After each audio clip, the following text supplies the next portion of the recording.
जय हिंद दोस्तों, आज हम लोग देखेंगे एप्लीकेशन फॉर फीवर।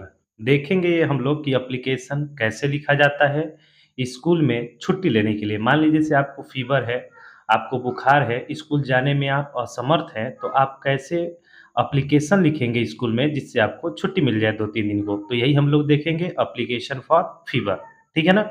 सबसे पहले हम लोग क्या करेंगे तो टू लिखेंगे और टू लिखने के बाद कॉमा और कॉमा लिखने के बाद आप लिखेंगे द प्रिंसिपल, फिर कॉमा लगाएँगे, फिर दूसरी लाइन में आएँगे, जो भी स्कूल का नाम आपका होगा, जैसे यहाँ पर लिखा गया है एनबी पब्लिक स्कूल, जहाँ का भी होगा वहाँ का एड्रेस डाल देंगे कानपुर। कम से कम 3 लाइन में ये होनी चाहिए, इसका नियम है, ठीक है ना? 3 लाइन में ये होनी चाहिए, प्रिंसिपल लिखेंगे, एनबी पब्लिक स्कूल लिखेंगे, कानपुर लिखेंगे, यानी कि जहाँ के आप रहने वाले हैं वही लिखेंगे। कानपुर तो ऐसे दे दिया गया है, आप मान लो बरेली से हैं, गाजीपुर से हैं, बलिया से हैं, वहाँ लिखेंगे और स्कूल का नाम लिखेंगे, ठीक है ना?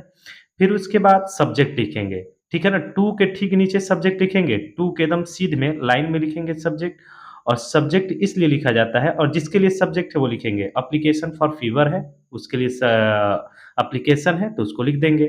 सब्जेक्ट लिखने का सबसे बड़ा अच्छा ये होता है जिससे कि जिसको आप देंगे वो तुरंत देख करके समझ जाएगा कि किस बारे में एप्लीकेशन है, ठीक है ना?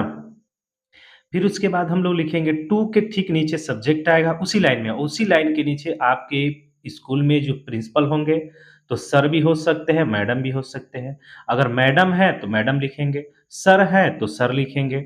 उसके बाद कॉमा लिखेंगे और उसी के ठीक नीचे से अब हमको मिलाना क्या है कि the principal NB public school, उसी के ठीक नीचे, उसी के सीध में हम लोग को लिखना क्या है मोस्ट रिस्पेक्टफुली, ठीक है ना? मोस्ट रिस्पेक्टफुली कॉमा बड़ी ही सम्मान के साथ I beg to say that, मैं आपसे कहता हूँ I have been suffering from fever, मैं बुखार से पीड़ित हूँ सिंस लास्ट नाइट, पिछली रात से। अब देखिए जब दूसरी लाइन लिखेंगे तो वो सर के नीचे से लिखेंगे, ये नियम है, सर के नीचे से लिखेंगे लास्ट नाइट, पिछली रात से मैं बुखार से पीड़ित हूँ। फुल स्टॉप सो कॉमा अतः इसलिए I am unable to attend the school full stop, अतः मैं स्कूल आने में असमर्थ हूँ। ये इतनी बात बता दिए।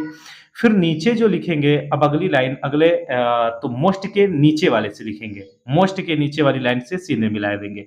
आई कॉमा देयरफॉर इस प्रकार अतः आई रिक्वेस्ट यू टू, मैं आपसे रिक्वेस्ट करता हूँ, grant me leave of absence की आप मुझे लीव ऑफ एब्सेंस दे दे, छुट्टी दे दे। कब से? तो आप डेट बताएंगे फ्रॉम 12 अक्टूबर 20, आपका 2024-25 जो भी होगा और डेट आपको डालना, ये तो यहाँ पर एक मानक डेट दे दिया गया है कि ऐसे लिखना है ना? टू 14 अक्टूबर कॉमा 2000 जो भी होगा 22, 23, 24, 25, 26 जो भी होगा उसको लिख देंगे। कुल मिलाकर जिस तारीख का डेट लेना है आपको, छुट्टी लेना है वो डेट लिखेंगे, ठीक है ना?